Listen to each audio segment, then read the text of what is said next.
Shalom semuanya. Hari ini kita merayakan Natal bersama-sama.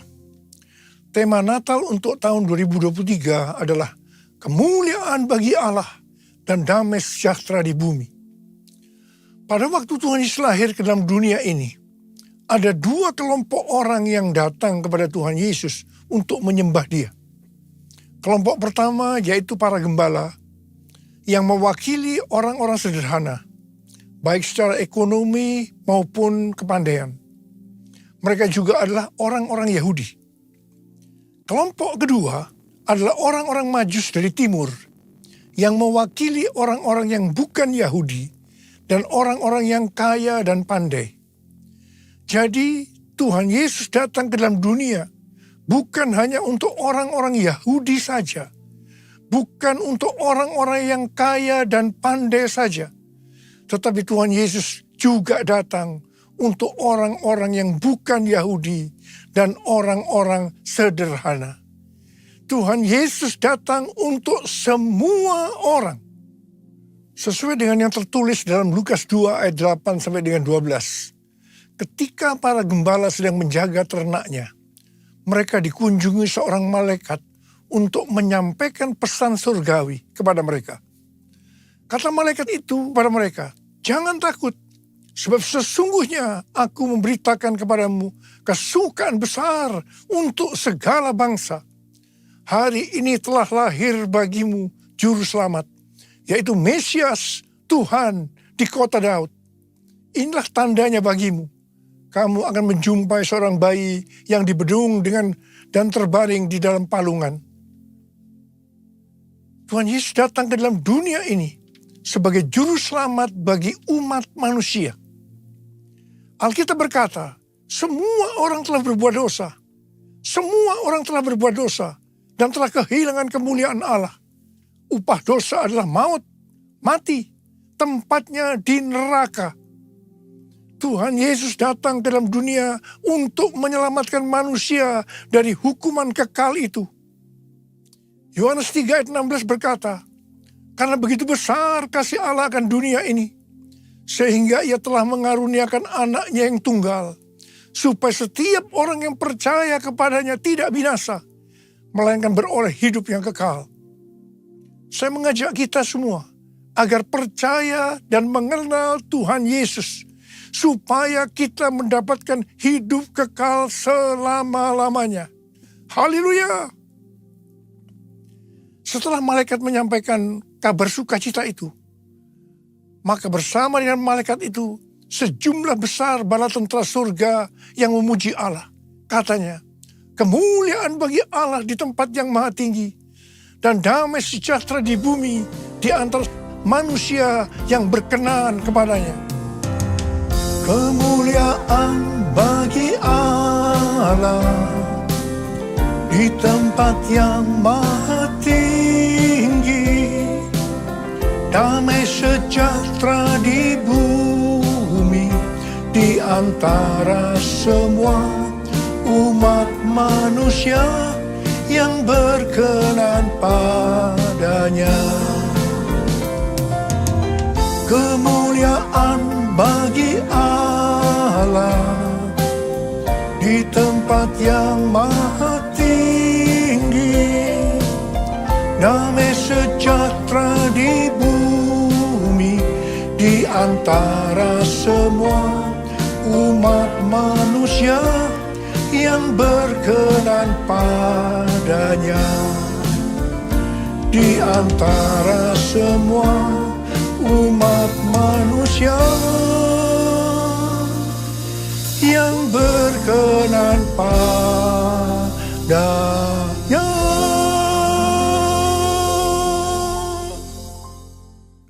Setelah itu para gembala segera berangkat ke Bethlehem untuk melihat apa yang terjadi di sana, seperti yang telah diberitahukan Tuhan.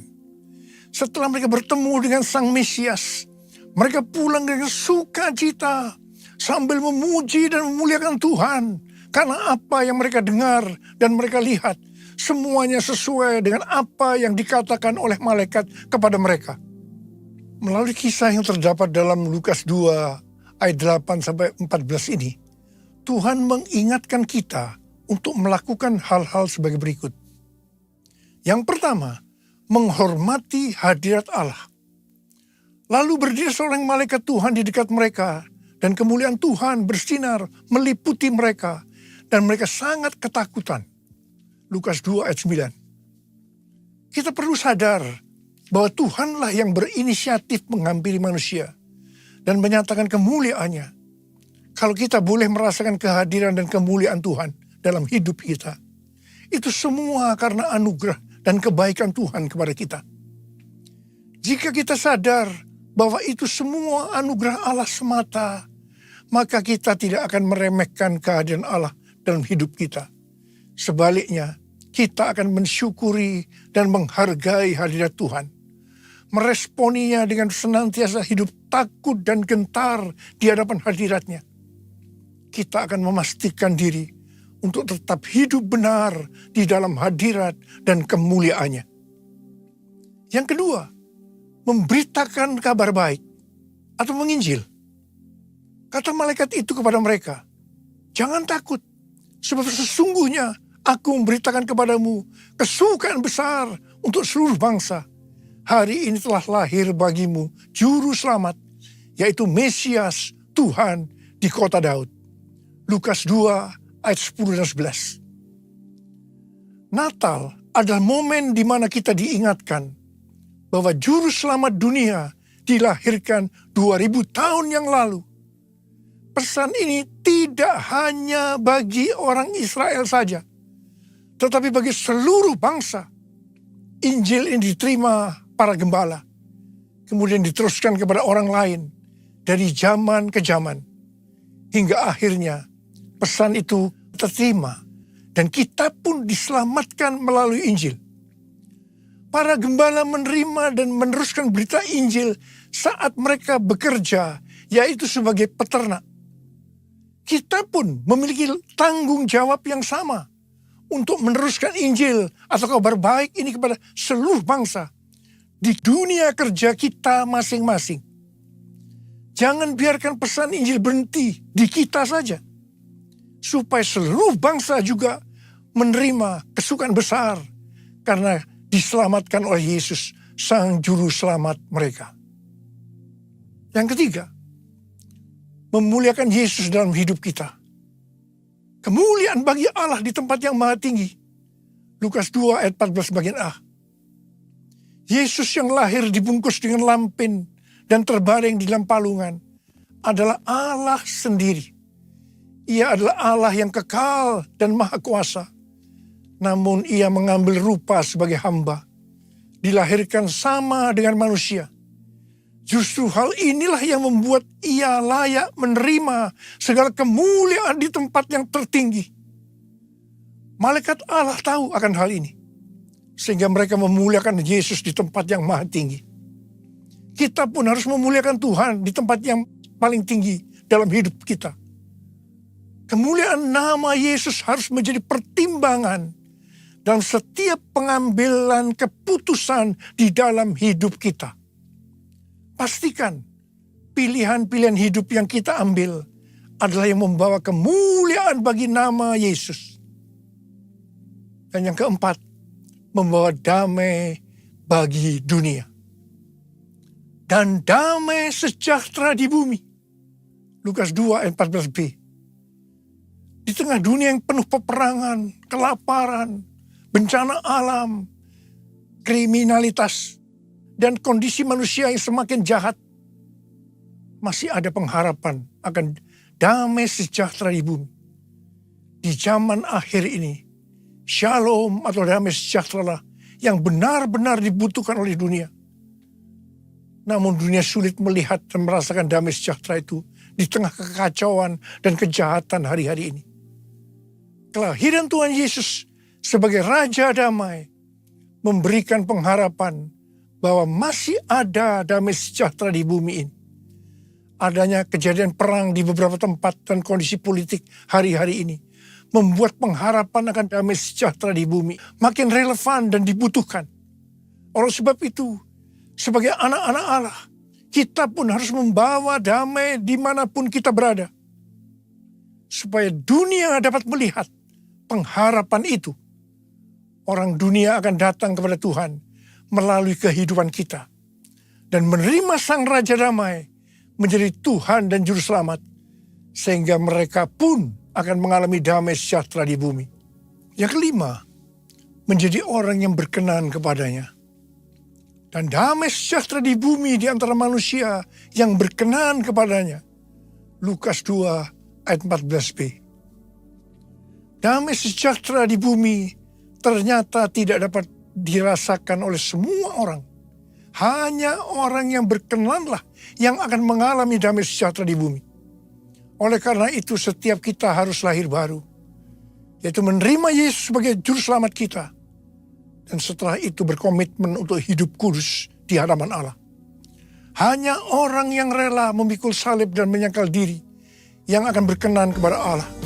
Dan akhirnya merasakan damai sejahtera di bumi. Oh Yesusku, Engkaulah Raja Damai. Kau turun ke dunia, selamatkan manusia. Oh Yesusku, Kau Tuhan penuh kasih. Kau berikan hidupmu untuk tebus dosaku. Kaulah Allah yang kupuji. Kaulah Allah yang kusembah.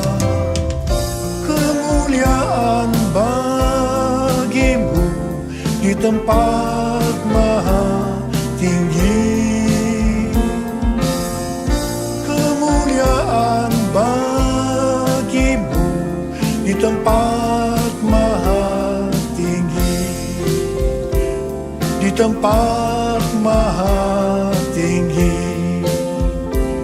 Di tempat maha tinggi.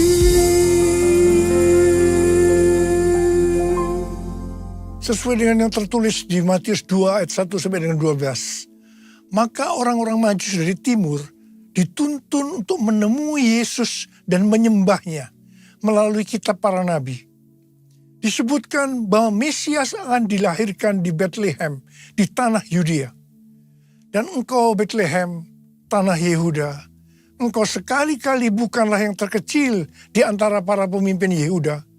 Karena dari engkaulah akan bangkit seorang pemimpin yang akan mengembalakan umatku Israel. Untuk sampai ke Bethlehem, mereka dituntun oleh bintangnya.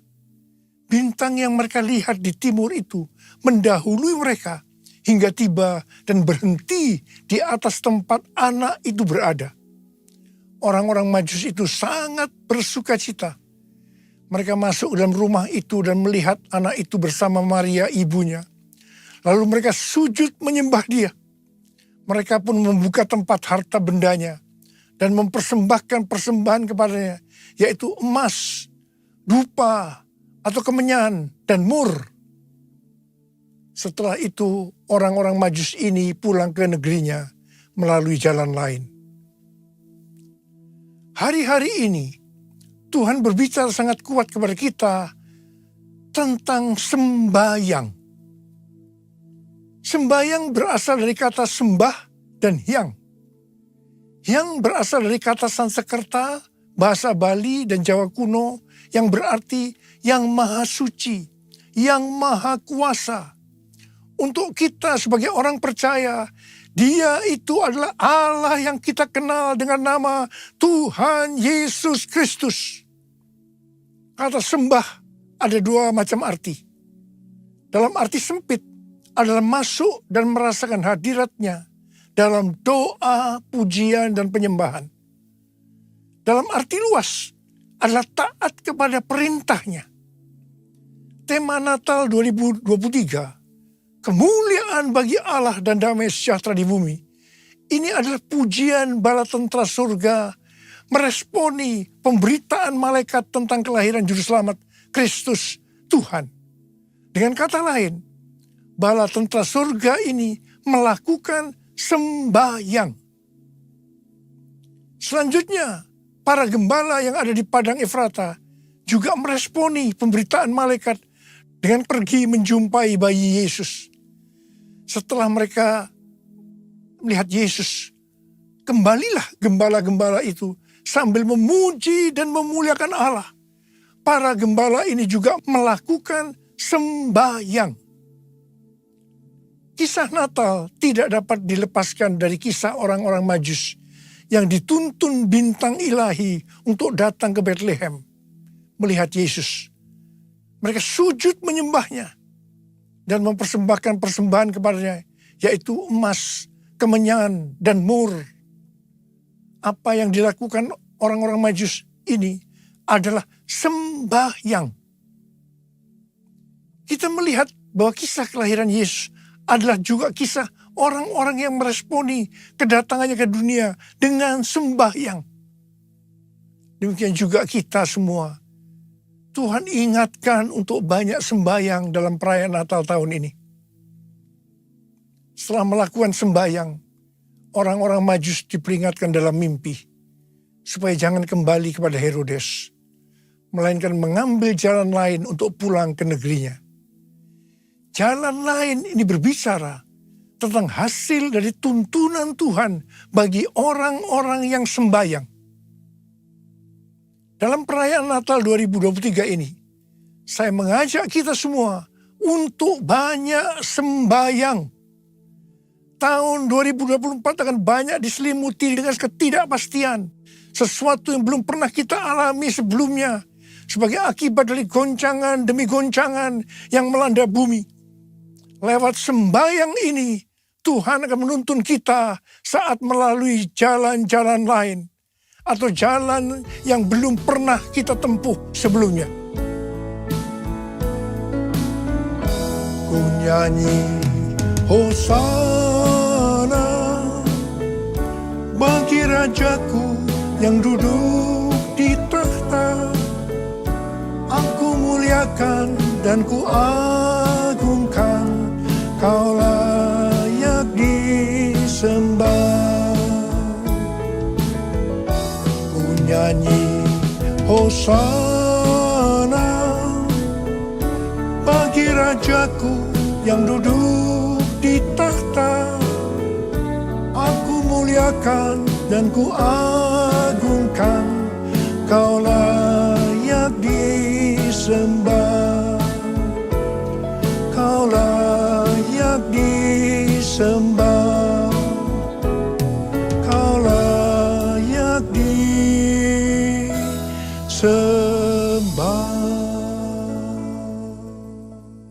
Pada tanggal 23 Oktober yang lalu, diadakan perayaan 40 tahun Asia Evangelical Alliance di SICC Tower.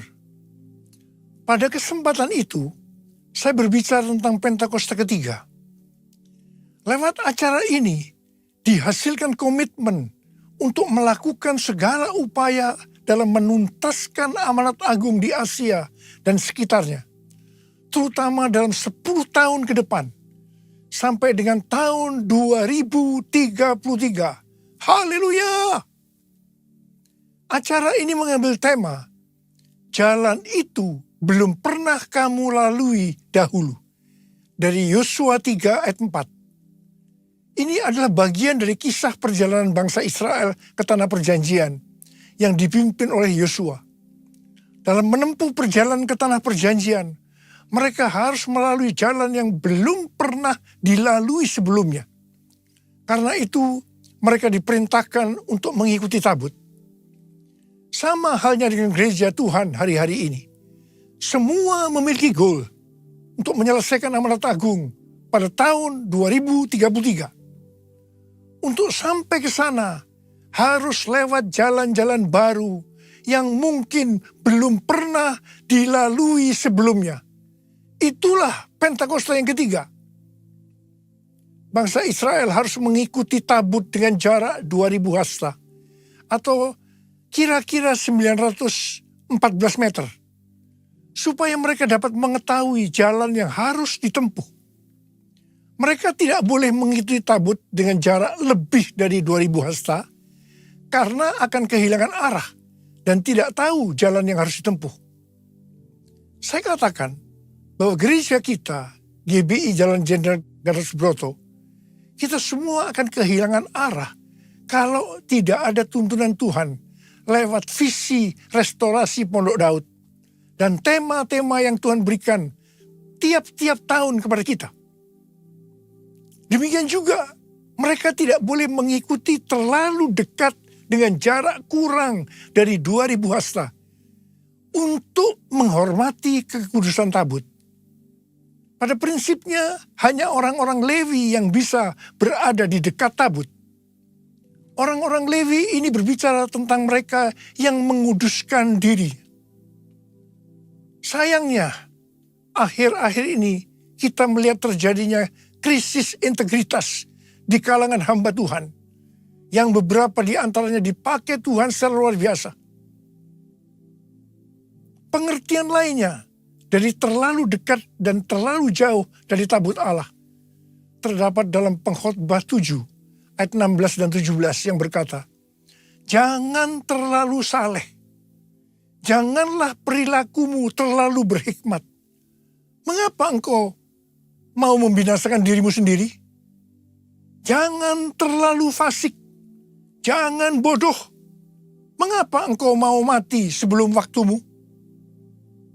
Kita harus benar-benar memperhatikan agar tidak terlalu dekat dan tidak terlalu jauh dari tabut Allah, karena akibatnya fatal. Terlalu dekat di sini adalah terlalu saleh, perilaku yang terlalu berhikmat. Dan ini harus dihubungkan dengan Amsal 3 ayat 7 yang berkata, "Janganlah engkau menganggap dirimu bijak.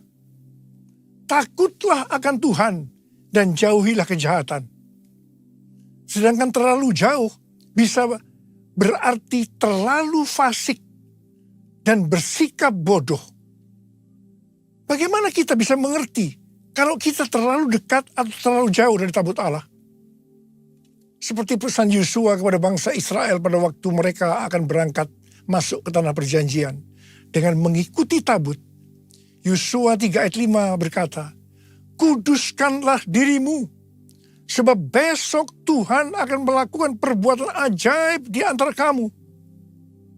Kita akan tahu kalau kita terlalu dekat atau terlalu jauh dari tabut Allah, kalau kita menguduskan diri kita.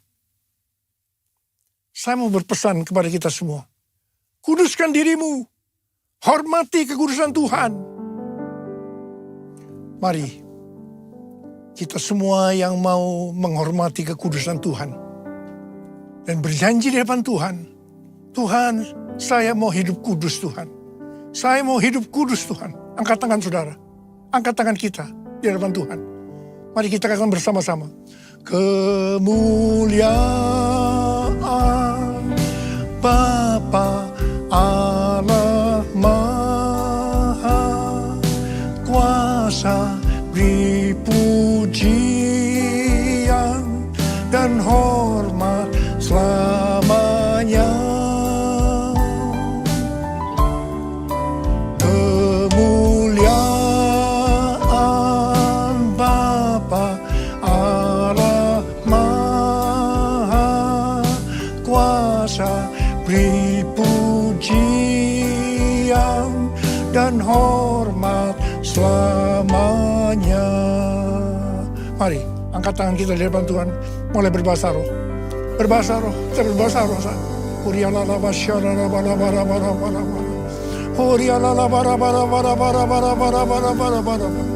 Oh ya Tuhan, ya Tuhan, ya Tuhan. Oh rana makana maya rana maya rana. Bapa ya Bapa, urapi kami semua, urapi anak-anak-Mu Tuhan. Kami akan masuk dalam tahun yang baru, tahun 2024. Sebentar lagi Tuhan, urapi kami, urapi kami. Kami mau berjanji di hadapan Tuhan, kami akan menghormati kekudusan Tuhan. Kami akan menguduskan diri kami setiap saat Oh, terima pengurapan Tuhan. Terima. Oh, kemuliaan Bapa Allah Maha Kuasa, beri pujian dan hormat selamanya. Kemuliaan Bapa Allah Maha Kuasa, beri pujian dan hormat selamanya. Selamanya. Selamanya. Tuhan, terima kasih. Bapak, terima kasih. Terima kasih. Terima kasih. Dalam nama Yesus. Amin. Saudara, saya mengucapkan selamat Hari Natal tahun 2023. Tuhan Yesus memberkati kita semua berlimpah-limpah. Amin.